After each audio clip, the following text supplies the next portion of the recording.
I was adopted when I was 6 weeks old by a minister and his wife. They loved me. They raised me right. I had everything I needed. I had things that I wanted, but there was that unconditional love I don't think that was there. It was a normal upbringing, good structure, good family life.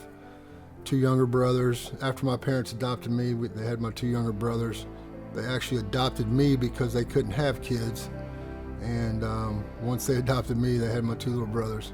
So my parents never actually told me that I was adopted. It wasn't until one summer I met a guy and we were headed to a job, and he was like, I don't understand why you can't get along with your dad. He's such a nice man. He married my friends and this and that. I'm like, look, I don't want to talk about my dad.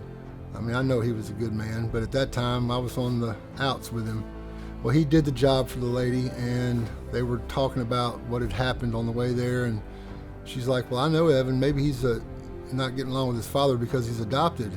And I kind of resonated with the guy, and I went back to work for him a couple weeks later, and he's like, you remember that day? I'm like, yeah. He goes, well, that lady said you're having problems with your dad because you're adopted. And I was like, well, she doesn't know what she's talking about. I'm not adopted. She happened to be a member of my dad's church. She was a member of the congregation at Eastern Shore Chapel. So it kind of bugged me that she would say something like that. So I went and talked to my dad a couple months later and told him some things that I thought he needed to know. And oh, by the way, Dad, am I adopted? And he kind of sat there for a minute, and I was like, well, how come this woman that goes to our church knows and I don't know? And he said he thought I knew. You know, a couple times I got upset with my dad because I was just being an adolescent teen, and I said, you're not my dad, blah, blah, blah. Well, come to find out, he wasn't my biological father. At that point, I had experienced drugs a couple times, and at that moment when he said that I was adopted, I just wanted to change the way I was feeling inside, and so my drug use just went off the deep end. I dropped out of high school. I went and took a test that summer, got my GED, and ended up getting a scholarship. Went to basketball camp, got a scholarship, lost that scholarship, got another scholarship, lost that scholarship.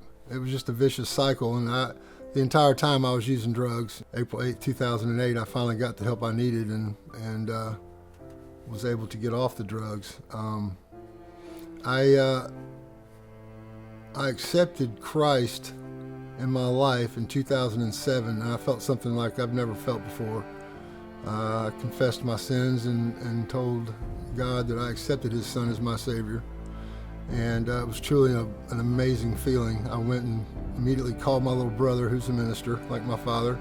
And I said, you know, this is what's happened. And unfortunately, I didn't get him. I got his voicemail. But when he heard the voicemail, he instantly started crying. He handed the phone to his wife, and she started crying. And yeah, it was a wonderful feeling like no other. I still had some pain and suffering to go through before I finally got the help that I needed. And April 8th, 2008 is my clean date. And it's the best birthday that I can possibly imagine.